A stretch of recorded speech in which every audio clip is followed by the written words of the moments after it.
Hello students, welcome to my class. Last video में हमने revision किया था एपिथेलियल और मस्कुलर टिश्यू का।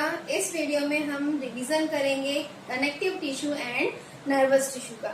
सबसे पहली बात, कनेक्टिव टिश्यू किसे कहते हैं और उनका मेन फंक्शन क्या है। कनेक्टिव टिश्यू जैसे कि नाम से सजेस्ट हो रहा है, इट कनेक्ट्स। कनेक्टिव टिश्यू का मेन फंक्शन होता है कनेक्शन प्रोवाइड करना। इट कनेक्ट्स, anchor, nourish,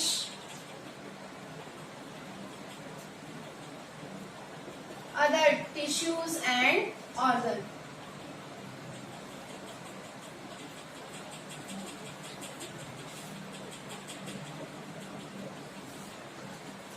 ये दूसरे टिश्यूज के पास प्रेजेंट होती है, उन्हें कनेक्ट करके रखती है, साथ ही साथ उन्हें प्रोटेक्शन भी प्रोवाइड करती है। It also provide protection. Protection कैसे प्रोवाइड कर रही है? इट होल्ड द ऑर्गन और different tissues in their place. वो अपने प्लेस पे बने रहे, इसमें ये कनेक्टिव टिश्यू हेल्प करते हैं। कनेक्टिव टिश्यू जो होते हैं वो डिफरेंट काइंड्स के होते हैं, डिपेंड्स ऑन देयर मैट्रिक्स। तो यहाँ पर हम जो पढ़ने वाले हैं वो है फर्स्ट लूज कनेक्टिव टिश्यू,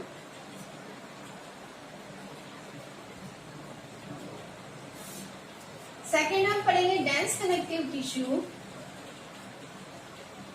और फिर लास्ट में हम पढ़ेंगे fluid connective tissue.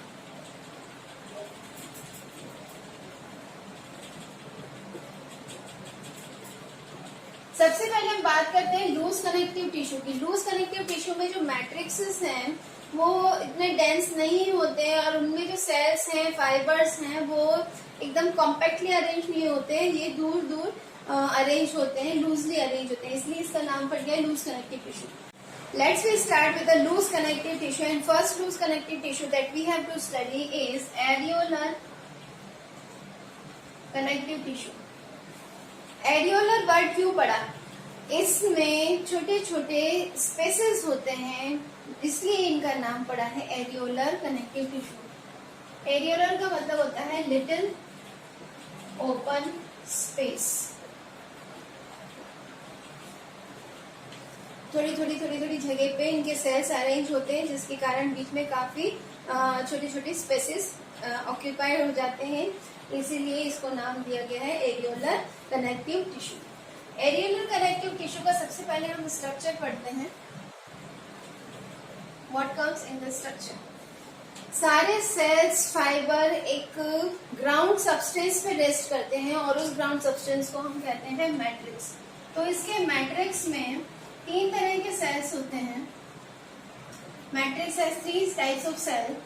First is WBC, white blood cells. दूसरा है fibroblast. Fibroblast give rise to fibres और यहाँ पे 3 तरह के फाइबर्स बनते हैं। एक है कोलेजन फाइबर, दूसरा है इलास्टिन फाइबर और तीसरा है रेटिकुलेट फाइबर। ये 3 तरह के फाइबर इस फिब्रोब्लास्ट सेल्स द्वारा प्रोड्यूस किए जाते हैं। थर्ड जो सेल प्रेजेंट है वो है mast cell. Mast cell histamine produce करता है। हिस्टामिन एक तरह से रिस्पॉन्स होता है toward the allergens. It produces response against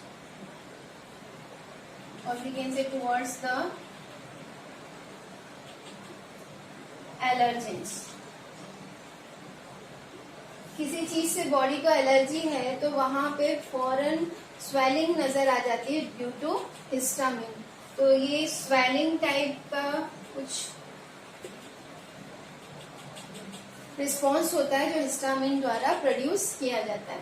इस तरह से हम कह सकते हैं कि मास्ट सेल एक तरह से हमारे इंटरनल ऑर्गन और टिश्यू को प्रोटेक्ट करता है by showing the responses against the any kind of allergies that is coming towards the body.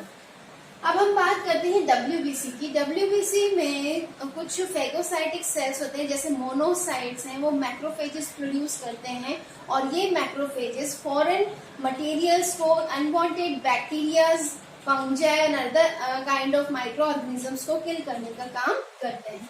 यहाँ पे फेगोसाइटिक सेल्स होते हैं, जैसे कि मैक्रोफेजेस हैं,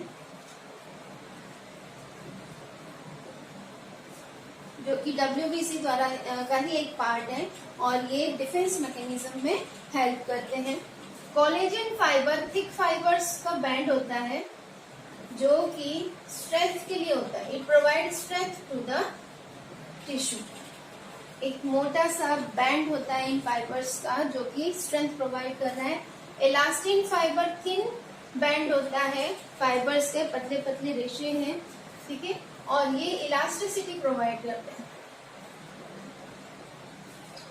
रेटिकुलेट फाइबर भी थिन कोलेजन फाइबर से ही बने हुए हैं और ये एक नेट बनाते हैं जिससे फ्रेमवर्क मिलता है, एक स्ट्रक्चर मिलता है, टिश्यू को एक स्ट्रक्चर तैयार हो जाता है, ठीक है। आपने देखा होगा हमारे स्किन जब हम इसको पुल करते हैं या स्क्वीज करते हैं तो ये वापस से अपने जगह पे रिटर्न हो जाते हैं। ये क्यों होते हैं? Because of this areolar tissue. यहाँ पे जो इलास्टिन फाइबर है वो उसे अपनी पोजीशन पे होल्ड करने में हेल्प करता है। एपिडर्मिस जो है स्किन की एपिथेलियल टिश्यू से ही बनी हुई है जो कि इंटैक्ट है due to this areolar tissue. Next हम इनका लोकेशन देखते हैं, कहाँ पर भी प्रेजेंट होता है। Connective tissue, loose connective tissue जिसमें एरियोलर टिश्यू प्रेजेंट होता है around nerve fibres, blood vessels, muscles, organs, in gap between tissues, इन सब जगह प्रेजेंट होता है। नर्व फाइबर नर्व सेल से बने हुए रहते हैं जिनके चारों तरफ ये कुशनिंग का काम करता है और उसे प्रोटेक्शन प्रोवाइड करता है। ब्लड वेसल्स को इंटैक्ट अपनी जगह पोजीशन पे होल्ड रखने के लिए एरियोलर टिश्यू हेल्प करता है। Same as with muscles and tendons, ligaments, इन सब के साथ भी ये एरियोलर टिश्यू उनको इंटैक्ट रखता है, अपनी पोजीशन पे होल्ड किए रखता है। ऑर्गन्स को भी सपोर्ट प्रोवाइड कर रहा है, कुशनिंग प्रोवाइड कर रहा है और उनकी जो पोजीशन है उसको इंटैक्ट रखना है। इसके अलावा जो डिफरेंट टिश्यूज प्रेजेंट है हमारी बॉडी में उनके बीच में भी कनेक्शन प्रोवाइड कर रहा है, एक दूसरे के साथ कनेक्शन बना रहा है। जैसे हमारी स्किन और नीचे की मसल्स के साथ ये हमारे स्किन का कनेक्शन बना रहा है, बीच में प्रेजेंट है, ठीक है। इनका फंक्शन क्या है? सबसे पहला काम तो ये प्रोटेक्शन प्रोवाइड कर रहा है। प्रोटेक्शन दो तरह से प्रोवाइड कर रहा है, एक तो ये मिक्सिंग नहीं हो पा रही है डिफरेंट ऑर्गन्स और टिश्यूज की, अपना अपना ये अलग अलग जगह पे रह के अपना अपना प्रॉपरली वर्क कर पा रहे हैं। दूसरा, इनमें जो हिस्टामिन है, WBC है, ये फॉरेन मटेरियल को डाइजेस्ट करके या उनको डिस्ट्रॉय करके ये हमारी टिश्यूज और मसल्स को प्रोटेक्ट करता है उनसे। इसके अलावा ये कुशनिंग प्रोवाइड कर रहा है।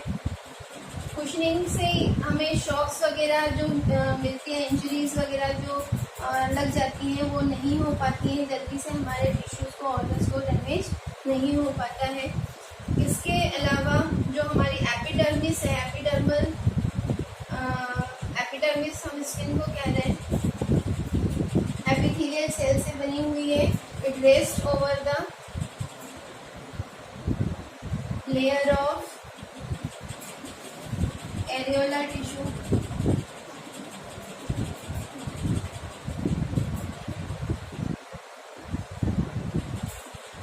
नरिशमेंट प्रोवाइड कर रहा है ये। इसके जो सेल्स होते हैं ये हमारे एपिथेलियल टिश्यू को नरिशमेंट प्रोवाइड कर रहे हैं। तो इस तरह से बहुत सारे इसके फंक्शन हैं जो एरियोलर टिश्यू प्रोवाइड कर रहा है। इसका अगर आप डायग्राम देखें तो डायग्राम ही देखिए, बीच में मैट्रिक्स है, जो थिक बैंड दिख रहा है वो कोलेजन फाइबर का है, थिन बैंड है इलास्टिन फाइबर का और बीच बीच में बिल्कुल थिन नेटवर्क दिख रहा है फाइबर्स का, वो रेटिकुलेट फाइबर है। यहाँ पे मैक्रोफेजेस हैं, WBC सेल्स जो कि कहला रहे हैं, और मास्ट सेल्स हैं जो कि एक तरह से प्रोटेक्शन प्रोवाइड कर रहे हैं। स्पेस प्रेजेंट है, ओपन स्पेस प्रेजेंट है, जिससे इसका नाम पड़ा है एरियोलर टिश्यू। नेक्स्ट जो टिश्यू हमें पढ़ना है वो है एडिपोज टिश्यू।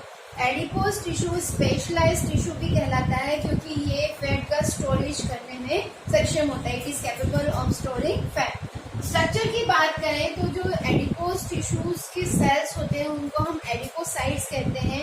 ये राउंडेड और स्वेलन स्ट्रक्चर होते हैं। जब इनमें फैट स्टोर होता है तो ये थोड़े से स्वेलन और राउंडेड हो जाते हैं। इनका जो न्यूक्लियस है वो पेरीफेरी पे रिसाइड करता है, लोकेटेड है, पेरीफेरी की तरफ है। पर जब इनमें फैट का स्टोरेज नहीं होता तो ये श्रिंक हो जाते हैं और राउंड शेप के नहीं दिखते। एडिपोज टिश्यू में वही दो तरह के हैं, एक है वाइट एडिपोज टिश्यू और दूसरा है ब्राउन एडिपोज टिश्यू।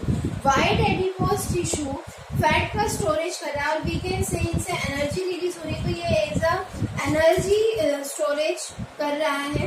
ब्राउन जो है इन्हीं फैट को बर्न करके हीट प्रोड्यूस करता है और बॉडी को वार्म रखने में हेल्प करता है। लोकेशन कहाँ कहाँ प्रेजेंट है, जितने भी ऑर्गन्स हैं उनकी लाइनिंग पर ये प्रेजेंट होते हैं, उनके आउटर लेयर पे ये प्रेजेंट होते हैं। साथ ही साथ हमारी जो डिफरेंट बॉडी कैविटीज होते हैं, ऑर्गन के बीच में जो स्पेसेस होते हैं उनको फिल करने का काम करता है। तो जितने भी कैविटीज प्रेजेंट है बॉडी में वहाँ पे एडिपोज टिश्यू प्रेजेंट होता है। इनका फंक्शन कुशनिंग की तरह ही है, साथ ही साथ ये ऑर्गन को एक तरह से प्रोटेक्शन भी प्रोवाइड कर रहे हैं। बाहर से जो शॉक्स वगैरह हैं वो नहीं लग पाते डायरेक्ट ऑर्गन को, ऑर्गन प्रोटेक्टेड रहते हैं। इसके अलावा फैट स्टोर होने के कारण बहुत अच्छे अमाउंट में एनर्जी प्रोड्यूस होती है। यहाँ पे हीट एनर्जी प्रोड्यूस होती है जिसके कारण ये हमारी बॉडी की हीट लॉस नहीं होने देता है, एक इंसुलेटर की तरह बिहेव करता है। तो एक हमारी बॉडी को इंसुलेट करता है अगेंस्ट द हीट लॉस। इसके अलावा कुछ एंडोक्राइन ग्लैंड्स में से जो हार्मोन सिक्रेट होते हैं वो एडिपोज टिश्यूज की हेल्प से होते हैं और वो डिफरेंट बॉडी की फंक्शंस और एक्टिविटीज को कंट्रोल कर सकते हैं, जैसे कि ब्लड क्लॉटिंग हो गया, इस तरह की। नेक्स्ट टिश्यू हम पढ़ेंगे dense connective tissue. Dense connective tissue जैसे कि हमने पहले बात की थी, ये रेगुलर और इरेगुलर नेचर के होते हैं। रेगुलर और इरेगुलर हम फिब्रस के अरेंजमेंट होने के कारण या फाइबर्स जो इसमें प्रेजेंट होते हैं उनके अरेंजमेंट के बेसिस पे कह रहे हैं, तो इन्हें हम फिब्रस कनेक्टिव टिश्यू के नाम से भी जानते हैं। The dense connective tissue is also termed as fibrous connective tissue. Regular की बात करें तो रेगुलर कनेक्टिव टिश्यू में एक जो फाइबर्स हैं, कौन कौन से फाइबर्स हैं, collagen fibre and elastin fibre, इनका एक अरेंजमेंट होता है। फाइबर्स आर अरेंज्ड इन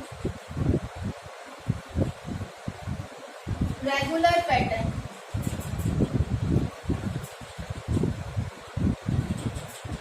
इनका एक निश्चित पैटर्न देखा जाता है, ये इस तरह से पैटर्न में अरेंज होंगे इलास्टिन और कोलेजन फाइबर, तो इसलिए इनको हम डेंस रेगुलर कनेक्टिव टिश्यू के नाम से जान रहे हैं। ये दो तरह के होते हैं, एक होता है टेंडन और दूसरा होता है लिगामेंट।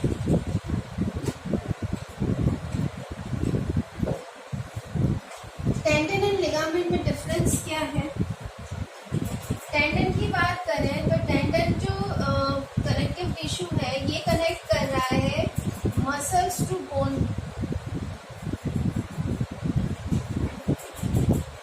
मसल्स जहां बोन से अटैच होती हैं उस एंड पर टेंडन कनेक्टिव टिश्यू प्रेजेंट होता है और मसल और बोन के बीच में कनेक्शन बनाता है। ऐसे ही लिगामेंट्स की बात करें तो लिगामेंट्स प्रेजेंट होते हैं बोन टू बोन, ये कनेक्ट करते हैं बोन टू बोन।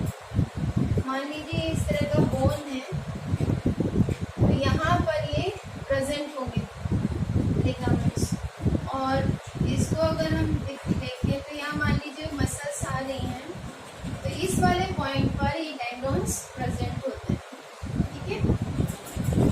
जैसे कि आपको बताया फाइबर्स प्रेजेंट है, कोलेजन और इलास्टिन फाइबर। कोलेजन जो है वो थिक फाइबर होता है और ये स्ट्रेंथ प्रोवाइड करता है, ठीक है, इससे थोड़ी सी स्ट्रेंथ आ जाती है, रिजिडिटी आ जाती है। और elastin fibre elasticity, flexibility provide करता है।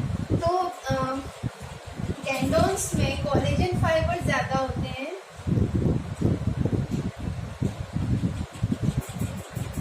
और लिगामेंट्स में इलास्टिन फाइबर ज्यादा होते हैं।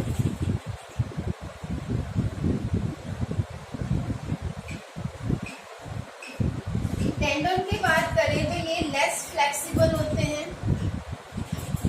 एंड इलास्टिक, और लिगामेंट की बात करें तो मोर फ्लेक्सिबल एंड इलास्टिक। अगर ये इलास्टिन फाइबर ना हो और ये इलास्टिसिटी या फ्लेक्सिबल ना हो तो हमारी बॉडी जब मूव करे, बैंड करे तो ये तो टूट जाएंगे और हमारे बोन्स डिसलोकेट हो जाएंगे, तो हम अच्छे से मूव नहीं कर पाएंगे।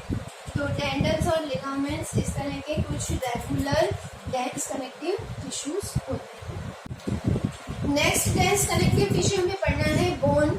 बोन का जो मैट्रिक्स होता है ये मिनरलाइज्ड मैट्रिक्स कहलाता है, क्योंकि इसमें मिनरल्स जैसे कि कैल्शियम है, फॉस्फेट है, इनके आयंस पर डिपोजिशन होता है। डिपोजिशन होने के कारण ये थोड़ा सा हार्ड नेचर का हो जाता है, इसलिए हम इसको डेंस कनेक्टिव टिश्यू कह रहे हैं। इसके अलावा इसके मैट्रिक्स में कोलेजन फाइबर्स का अमाउंट ज्यादा होता है, जिसके कारण इसको एक रिजिडिटी और हार्डनेस मिलती है और ये एक हार्ड स्ट्रक्चर फॉर्म करता है, एक स्ट्रेंथ प्रोवाइड करता है। टाइप बोन्स की जो टाइप होती है, एक ही बोन में दो डिफरेंट टाइप्स ऑफ सेटअप्स रहते हैं, जिसकी हम उसको डिफरेंशिएट करते हैं टू टाइप्स ऑफ बोन्स में। एक कहलाता है स्पॉन्जी और दूसरा कहलाता है कॉम्पैक्ट बोन। अब आप यहाँ डायग्राम देख सकते हो, अगर हम बोन को लेंथ वाइज डाइसेक्ट करें तो क्या दिखेगा हमें, जो आउटर मोस्ट हार्ड लेयर है ये कॉम्पैक्ट बोन कहलाती है, क्योंकि यहाँ पर ज्यादा डिपोजिशन और कोलेजन फाइबर्स नहीं जाते हैं। इसके अंदर जो पार्ट है बोन का वो स्पॉन्जी बोन कहलाता है, क्योंकि यहाँ पर ब्लड वेसल्स की कैविटीज ज्यादा होती है। ये एक बोन मेरो फॉर्म करता है जहाँ पर ब्लड वेस्कुलर सिस्टम प्रेजेंट है, आरबीसी वगैरह यहाँ पे डब्ल्यूबीसी फॉर्म हो रहे हैं, तो ये स्पॉन्जी बोन का एरिया कहलाता है। ये स्पॉन्जी बोन चारों तरफ से कॉम्पैक्ट बोन से सराउंडेड होते हैं। ये जो बाहर का लेयर है ये कॉम्पैक्ट बोन का है और अंदर का जो लेयर है ये स्पॉन्जी बोन का है, ठीक है। अगर हम इनको डिफरेंशिएट करें तो कॉम्पैक्ट बोन का जो मैट्रिक्स है वो हार्ड है, स्ट्रॉन्ग है और डेंस है। ये एक आउटर हार्ड लेयर फॉर्म कर रहा है बोन की। इसमें डिफरेंट कैनल्स होते हैं जिसमें ब्लड वेसल्स, नर्व्स ये सब पास होती हैं। इसके चारों तरफ लैमिले के लैमिलेस होते हैं, जिनमें ऑस्टियोसाइट्स जो कि बोन सेल्स हैं वो प्रेजेंट होते हैं। ऑस्टियोब्लास्ट प्रेजेंट होते हैं जो कि बोन सेल्स का फॉर्मेशन करते हैं और बोन को बनाए रखने में हेल्प करते हैं। जैसे कि मैंने आपको बताया स्पॉन्जी बोन इंटरनल पार्ट होता है बोन का, जहाँ पे बड़े बड़े ब्लड कैविटीज दिखाई देते हैं जिसे हम बोन मेरोस कह रहे हैं, और ये चारों तरफ से कॉम्पैक्ट बोन से सराउंडेड होते हैं। इनकी हम फंक्शन की बात करें, लोकेशन तो सभी जगह है, हमारी बॉडी में ऑल ओवर बोन्स प्रेजेंट है। फंक्शन की बात करें तो ये हमारी बॉडी को फ्रेमवर्क प्रोवाइड कर रहा है, ठीक है, प्रोटेक्शन प्रोवाइड कर रहा है। प्रोटेक्शन किस किस को प्रोवाइड कर रहा है, हमारे इंटरनल ऑर्गन्स को protection to visceral and internal organs. ये जैसे ब्रेन हो गया, हार्ट हो गए, लंग्स हो गए, ये बहुत डेलिकेट ऑर्गन्स होते हैं, इनको प्रोटेक्शन प्रोवाइड करता है। ये मूवमेंट में हेल्प करता है, ठीक है, हमारी बॉडी को एक रिजिडनेस प्रोवाइड कर रहा है, रिजिडिटी प्रोवाइड कर रहा है, हार्ड स्ट्रक्चर प्रोवाइड कर रहा है, एक शेप मेंटेन करके रख रहा है हमारी बॉडी का।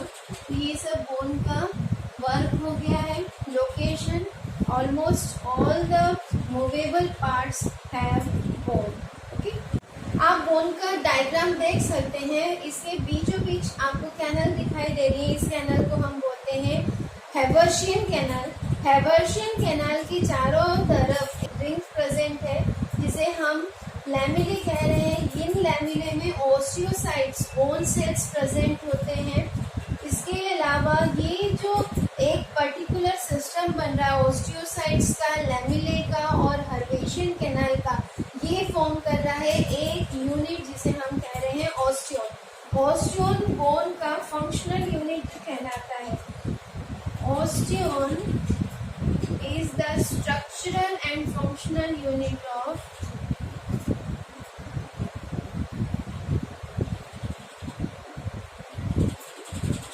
bone। तो एक जो राउंडेड स्ट्रक्चर आपको डायग्राम में दिख रहा है ये ऑस्टियोन है, जो कि डिफरेंट लैक्यूले की मदद से, कैनल्स की मदद से एक दूसरे के साथ जुड़े हुए हैं। तो नेक्स्ट जो हमें पढ़ना है वो है कार्टिलेज। ये बोन से थोड़ा सा सॉफ्टर कनेक्टिव टिश्यू होता है, क्योंकि इसके मैट्रिक्स में कैल्शियम और फॉस्फेट की जगह ग्लूकोज और प्रोटीन का डिपोजिशन होता है।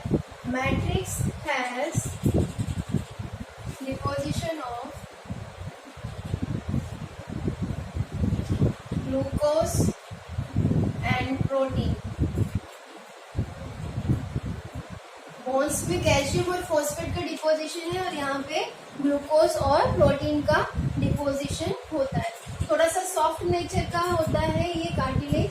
कार्टिलेज के जो सेल्स होते हैं इनको कहते हैं, sales are termed as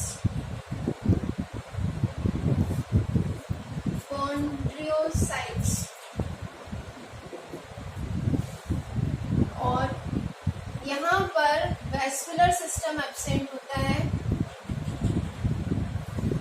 vascular system मतलब ब्लड वेसल्स एब्सेंट होते हैं। इसलिए अगर कार्टिलेज ब्रेक हो जाता है तो इनकी हीलिंग जल्दी नहीं हो पाती है। हीलिंग इज नॉट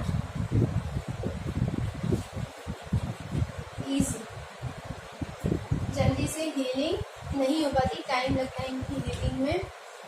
अगर हम इनके टाइप की बात करें तो कार्टिलेज 3 तरह के होते हैं और साथ साथ हम इनका लोकेशन भी देख लेंगे।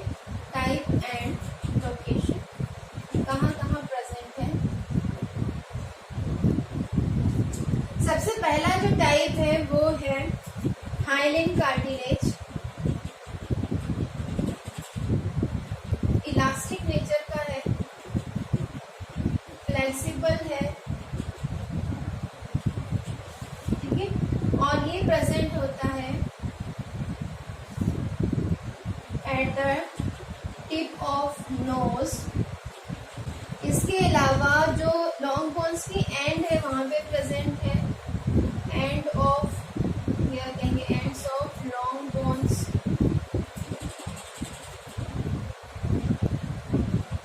ये ट्रैकिया में प्रेजेंट है।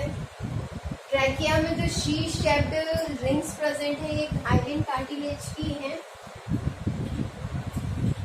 वॉइस बॉक्स जिसे हम लैरिंक्स कहते हैं, उनके वोकल कॉर्ड्स में यही हाइलिन कार्टिलेज प्रेजेंट होता है। दूसरा जो कार्टिलेज है वो है इलास्टिन कार्टिलेज।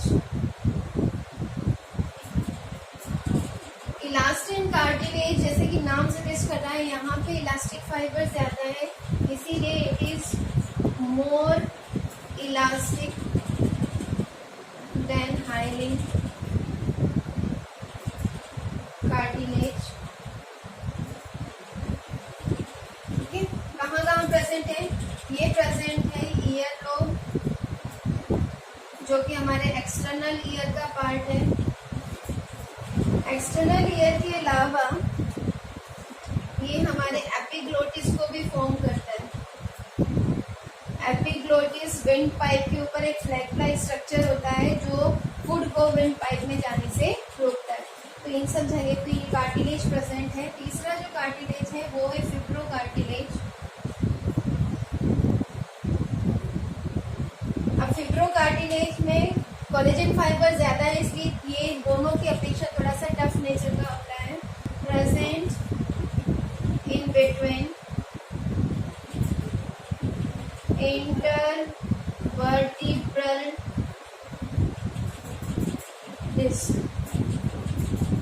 हमारे बैकबोन जो है वो छोटे छोटे वर्टिब्रा से बना हुआ है और इन वर्टिब्रे के बीच में ये फिब्रोकार्टिलेज प्रेजेंट है। इसके अलावा हमारी बॉडी में जितने भी जॉइंट्स हैं, चाहे वो हमारी जॉज का जॉइंट हो, हमारे हैंड और जो पेक्टोरल गर्डल है उसका जॉइंट हो, हमारे नी का जॉइंट हो, हमारे हिप बोन में जॉइंट हो, वहाँ पे ये प्रेजेंट होता है। Present at jaw joint, knee joint etcetera. Cartilage एक तरह से कुशनिंग का भी काम करता है दो बोन्स के बीच में और फ्रिक्शन को रिड्यूस करता है और बोन्स के शेप को इंटैक्ट बनाए रखने में हेल्प करता है। नेक्स्ट हम पढ़ेंगे fluid connective tissue. Fluid connective tissue में पहला जो है वो है ब्लड। ब्लड तो ऑलमोस्ट एवरी पर्सन को पता ही है। इसका जो मैट्रिक्स है वो फ्लूइड नेचर का है। इसमें 55% प्लाज्मा प्रेजेंट होता है जो वाटरी कंटेंट है और 45% इसमें सॉलिड सब्सटेंस प्रेजेंट होते हैं जिसमें सेल्स आते हैं, प्रोटीन आता है, glucose, different types of gases, waste material, बहुत सारी चीजें इसमें प्रेजेंट होती हैं। ब्लड के मैट्रिक्स में mainly 3 types of cells present हैं और वो 3 टाइप के सेल्स हैं, आरबीसी, डब्ल्यूबीसी और तीसरा है प्लेटलेट्स। सबसे पहले हम अगर आरबीसी की बात करें तो आरबीसी है रेड ब्लड सेल्स। इनको हम एरिथ्रोसाइट्स के नाम से भी जानते हैं। आरबीसी रेड ब्लड सेल्स ये बोन मेरो में सिंथेसाइज्ड होते हैं। इनका जो टोटल लाइफ पीरियड होता है वो होता है 120 डेज का। ये डिस्ट्रॉय होते हैं आफ्टर 120 डेज इन स्प्लीन और in the cell of liver.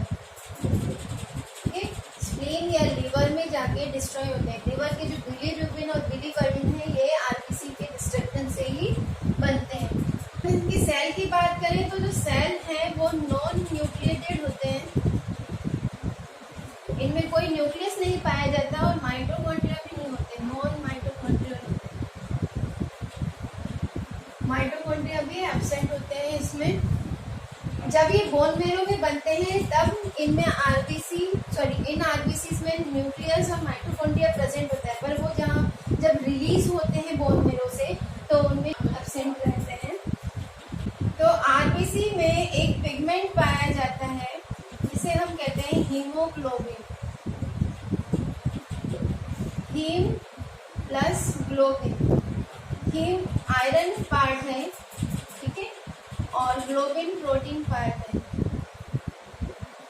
तो हीमोग्लोबिन एक पिगमेंट है जो आरबीसी में पाया जाता है।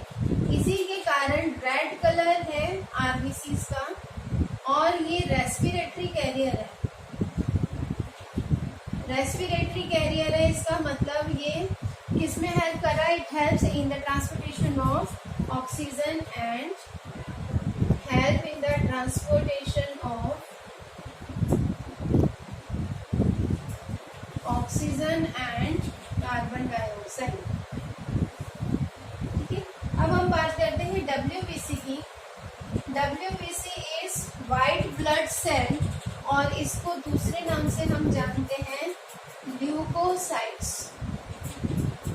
इसको हम ल्यूकोसाइट्स कहते हैं। डब्ल्यूबीसी में न्यूक्लियस प्रेजेंट होता है और ये डिफेंस मैकेनिज्म प्रोवाइड करता है। ये 5 टाइप्स के होते हैं।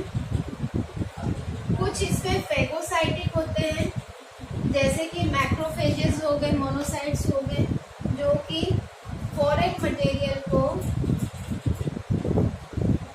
किल करने का काम करते हैं, ईट कर लेते हैं, फॉरेन मटेरियल ईट कर लेते हैं। इसके अलावा लिम्फोसाइट्स जो होते हैं ये एंटीबॉडी के फॉर्मेशन में हेल्प करते हैं। कुछ हेपेरिन फॉर्मेशन में हेल्प करते हैं, जो ब्लड एंटीकोएगुलेंट होता है और ब्लड को ब्लड वेसल्स में जमने से रोकता है। तो ये सब WBC का काम होता है। और इन टोटल की हम बात करें, जो WBC है ये डिफेंड मैकेनिज्म प्रोवाइड कर रहा है। It defend our body from infections and foreign materials. जितने भी फॉरेन मटेरियल्स हैं, चाहे कोई और माइक्रो ऑर्गेनिज्म हो या अनवांटेड थिंग्स हो, तो ये एक डिफेंड मैकेनिज्म प्रोवाइड करता है। WBC हमारे लिम्फेटिक सिस्टम में भी प्रेजेंट होता है। ये जो लिम्फोसाइट्स हैं, WBC का एक टाइप है, वो लिम्फेटिक सिस्टम में या यूं कहीं लिम्फ नोड में जाकर मैच्योर होते हैं। थर्ड जो है वो है प्लेटलेट्स।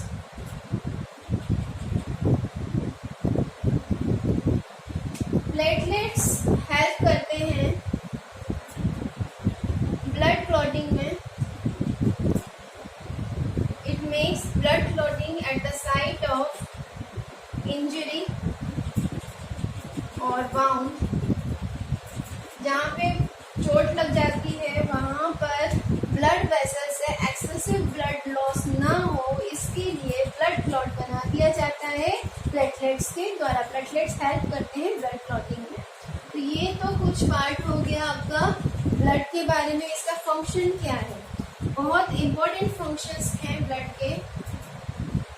सबसे पहले तो ये हेल्प करते हैं ट्रांसपोर्टेशन में। It transport essential substances like protein, glucose, etc. इसके अलावा वेस्ट मटेरियल के ट्रांसपोर्ट में भी हेल्प करते हैं। ट्रांसपोर्ट वेस्ट मटेरियल और उनके प्यूरिफिकेशन में हेल्प कर रहे हैं। इसके बाद ये हेल्प करते हैं हमारे बॉडी टेम्परेचर को मेंटेन करने में। हमारे बॉडी टेम्परेचर को मेंटेन करते हैं, ठीक है। फिर ये हमारे बॉडी के सॉल्ट और आयनिक कंसंट्रेशन को बैलेंस करते हैं। नेक्स्ट जो कनेक्टिव टिश्यू है लिम्फ। लिम्फ ब्लड प्लाज्मा जैसा ही है। ये ब्लड कैपिलरी से फिल्टर होके बना हुआ एक प्लाज्मा ही है, जिसमें आरबीसी, प्लेटलेट्स और कुछ प्रोटीन्स प्रेजेंट नहीं होते। It is similar to blood plasma that is divide of RBC, platelets and proteins. इसके अलावा जो मैट्रिक्स का कलर होता है वो रेड नहीं होता, क्योंकि आरबीसी प्रेजेंट नहीं है यहाँ पे। तो ये स्ट्रॉ कलर का होता है, बहुत ही लाइट कलर का है ये, और इनमें सिर्फ WBC प्रेजेंट होते हैं। ये जब टिश्यू के पास इंटर होते हैं, ब्लड अपनी कैपिलरीज का ब्लड वेसल्स कैपिलरीज का जब फॉर्मेशन करते हैं, तो कैपिलरीज की वॉल जो है हाईली परमेबल हो जाती है, और वहाँ पर कंसंट्रेशन ग्रेडियंट के अकॉर्डिंग जितने भी सब्सटेंस हैं वो ब्लड में से फिल्टर आउट हो जाते हैं in the interstitial spaces around the cells of tissue. फिर वहाँ पर जो लिम्फ होता है, जितना सब्सटेंस इसको ट्रांसमिट करना है वहाँ कर लेता है, और जो एक्सेस ऑफ लिम्फ वहाँ बचता है वो ड्रेन होकर लिम्फेटिक वेसल्स में फ्लो करता है और फिर लिम्फ नोड्स में जाके एक्यूमुलेट होता है। लिम्फ नोड्स एक स्वेलन स्ट्रक्चर होते हैं जो हमारी बॉडी में अलग अलग जगह पे प्रेजेंट है। यहाँ पर लिम्फोसाइट्स मैच्योर होते हैं, और इन्हीं लिम्फोसाइट्स जब मैच्योर हो जाते हैं तो ये एंटीबॉडीज के फॉर्मेशन में हेल्प करते हैं। एंटीबॉडीज हमारे इम्यून सिस्टम का एक बहुत इम्पॉर्टेंट पार्ट है, जिसके कारण हमारा इम्यूनिटी डेवलप होती है, और ये हमारे बॉडी में एक तरह से डिफेंस मैकेनिज्म का काम करते हैं, जो अनवांटेड माइक्रो ऑर्गेनिज्म में इन्फेक्शन है उसके अगेंस्ट में फाइट करने में हेल्प करते हैं। जो एक्सेस लिम्फ होते हैं ये ब्लड में वापस से रीअब्सॉर्ब कर लिए जाते हैं, जिससे ब्लड का वॉल्यूम जो है वो मेंटेन हो जाता है। इसके अलावा ये एक मिडलमैन की तरह वर्क कर रहे हैं, जो डिफरेंट सब्सटेंसेस को टिश्यूज और ब्लड के बीच में एक्सचेंज करने में हेल्प करते हैं। ये जो लिम्फ है इनका एक पूरा जो पार्ट है उसको हम लिम्फेटिक सिस्टम कहते हैं, जिसमें lymph, lymphatic vessels, lymph nodes ये सब प्रेजेंट होते हैं। ब्लड का जो पीएच होता है वो स्लाइटली अल्कलाइन होता है, ये होता है 7.25 से लेकर 7.35 तक। नेक्स्ट टिश्यू जो हम रिवाइज करने वाले हैं वो है नर्वस टिश्यू। नर्वस टिश्यू जो इस हेयर से बना हुआ है, उन सेल्स को हम न्यूरॉन कहते हैं। हमारी बॉडी का सबसे लॉन्गेस्ट सेल होता है न्यूरॉन। फंक्शन मेनली यही है कि ये किसी भी ऑर्गन से स्टिमुलाई को एक्सेप्ट करके उसको ऑक्यूपाई करेगी और उसको इलेक्ट्रिकल इम्पल्सेस में कन्वर्ट करा के उस जो स्टिमुलस है उस मैसेज को पास करेगी, या तो स्पाइनल कॉर्ड के पास या ब्रेन के पास। वहाँ से जो भी इसको रिस्पॉन्स मिलता है फिर उसको वो पर्टिकुलर ऑर्गन तक लेके जाती है और इस तरह से मैसेज का कन्वे होता है। तो ये सब हो गया आपका नर्वस टिश्यू।